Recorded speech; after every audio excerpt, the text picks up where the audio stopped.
What's up in War Eagle, everybody? It's your guy Ike Jones back on the War Report. Today, we are talking recruiting, and of course, got to get the guy who actually knows what he's talking about so I don't get out here sounding crazy. It's my guy, Caleb Jones from auburnsports.com to give you all the updates on what's going on with football recruiting. Caleb, how we doing today? Doing pretty good. I got my energy drink, ready to rock and roll. Yes, indeed. Yes, indeed. Well, Caleb, let's start with Auburn is now uh trending in a really good direction to get up into what some fans think is a top 5 recruiting class and Coach Hugh Freeze's second full recruiting class, if that's what you really want to call it, with him having the full cycle to recruit. Who are some notable names that people, if they haven't been keeping up with recruiting, that are on board right now with this recruiting class for Auburn 2025? Like, are you talking like guys that could commit soon or guys that are just on Have the? already committed, and Okay. hey, listen, if you don't know who this guy is, definitely you should know. Okay. Yeah. I'll run through some names. Probably the most recent commitment, Eric Winters, is Right. probably a huge name to know. This kid's a playmaker on the defense, very versatile. Fits in right now at safety, probably grow into a linebacker if needed be, but he could Mm, also probably stay at safety. Um, Kid just can play anywhere. Really good player for Auburn in the future. Broderick Scholl, an offensive lineman who committed earlier this month, is another big guy. They went in out of Oklahoma. They went into Oklahoma and got Broderick Scholl. Let's see here. Looking at this list, it's a very impressive list of guys. I think Tavares Dice is going to be a really good right. player in the future. 6'4" offensive lineman out of Langston Hughes, and that's big because Langston Hughes, they have a lot of guys over there, so getting that pipeline going is pretty good. Right. I think Jordan Crawford is going to be an absolute stud at the next level. He's incredibly strong, just really good at stopping guys in their tracks. I think once you get him in a program like Coach Dom, the strength and conditioning coach here at Auburn, I think once you get him in a program, he's only going to get stronger. Mhm. And then of course Malik Autry, the Opelika grown, kind of the local product who has just blossomed into a really good pickup, really good early pickup for Auburn. Those are the guys that really stick out to me. I think there are definitely other guys on the list. They're up to 15 commits now, Mm. and they got a lot of DBs that are pretty solid. They're fast, quick, that kind of stuff. So it'll be interesting to kind of see how this class kind of rounds out, if you will. I think there are still a lot of top targets left on Auburn's board that I think Auburn is in good standing with. And if Right. when it does come down to signing day, I think this has potential to be a top 5 class. Okay. If there's Okay. some of the guys that they're after they can pull, and it looks like they might, that there's no it could be top 5. Yeah. Well, there are two names that are permeating every message board right now in terms of hopefuls that Auburn will grab. I'll start with Caleb Cunningham, the wide receiver. How do you feel about the direction that his recruitment is progressing with Auburn right now? I think it's moving in a great direction. I think getting him on his official visit was really big. It was after that official visit that he named Auburn as his leader. And I think Caleb Cunningham is a great kid. And anywhere he goes, any official visit he takes, he is always going to say really great things Hmm. about that program. Just because he is a very gracious kid for the opportunities that he's got, and he's a hard worker, and he's put himself in this position. And he's always going to have really nice things to say about wherever he goes and visits, just because that's the type of kid that he is. But I think it's very telling that even after these official visits, Auburn is still number one to him. There are some schools that are close, but I think it's very telling as far as what progress Auburn made. And it's just kind of making themselves the school to beat at the moment. And so I think with Caleb Cunningham, Auburn's made a great step as far as building on top of this 2024 class that they landed with the wide receiver depth. Right. I think on his official visit, he spent a lot of time with those guys, Perry, Cam, Alcom, Bryce. I think that was huge for Auburn, just to have some younger guys that are right there around his age that were in his shoes a year ago, saying, "Hey, look, this is what we're building. Come join us. Come be a part. Come be the fifth freeze. The freeze five last year didn't work out, but I mean, Right. you bring a guy like Caleb Cunningham into that offense, that is your freeze five." Indeed. Indeed. All right. Well, I mean, so and then the other one that everyone wants to talk about is buzzing about is going to be the trigger man for all of this stuff, and that is Juju Lewis. He has been the buzz of every campus that he's walked onto. Currently committed to USC, but it seems as if he's still very interested in the recruiting process. What are you feeling about the recruitment of Juju Lewis right now? I think with Juju Lewis, you're obviously looking at the number one overall prospect in the class. And so the fact that Auburn is right now in this position is an incredibly huge step for Hugh Freeze and Auburn because I mean 2 years ago, the number one player in the country wouldn't even look in Auburn's direction. And now here we are, we got a month or two before high school football starts and Juju Lewis is seriously considering looking at Auburn. He's got a couple other schools that he's really looking at outside of USC, especially Colorado is where he's going to be this upcoming weekend. You know, but I think right now it's really just going to be a battle between Auburn and Colorado to try and flip Juju from USC. Hmm. And obviously, there's things that make Colorado very attractive.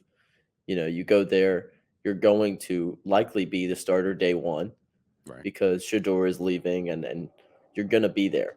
Like you're going to be the guy for Deion Sanders in prime. But Auburn's also got some very appealing things. They've got a very young receiving core that is Right. incredibly talented. And so you kind of look at those two things, and it's like they're two different schools, and USC is way out there as well. Like Lincoln Riley has a really great history of developing quarterbacks. All of these schools have something to bring to the table, and I think there is confidence within Auburn that they have a good shot at maybe pulling it off. But I think there's also confidence in USC that they're going to be able to keep him. I think there's Mm, confidence maybe in Colorado that they're going to be able to flip him. I think every school kind of feels good about their position right now. mm, And I think the next 2 months are going to be very interesting to watch to see who ends up with Juju. This is a really good arm, a really good talent, and I think there are some outside parties obviously involved. There's going to be checks that need to be written, and hmm. we're going to have to see what those look like. Yeah. Okay. All right. Well, so those are the obvious names or the ones that everybody's talking about. Give me an under the radar guy. I know you recently um, wrote a couple of articles on some prospects that have made visits, but just give me a couple of guys that are, hey, heavy considerations. Maybe you don't know too much about them, or maybe you do know a little bit about them, but this is who I feel good about Auburn getting a land from in this class. Yeah, I just released a who could commit to Auburn next story Yeah. over on auburnsports.com, and so I'll run through a couple of the names on that list. The first one is Herbert Third Scroggins.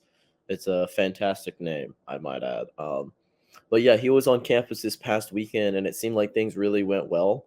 He's a big academic guy. I was talking about this on the rundown yesterday.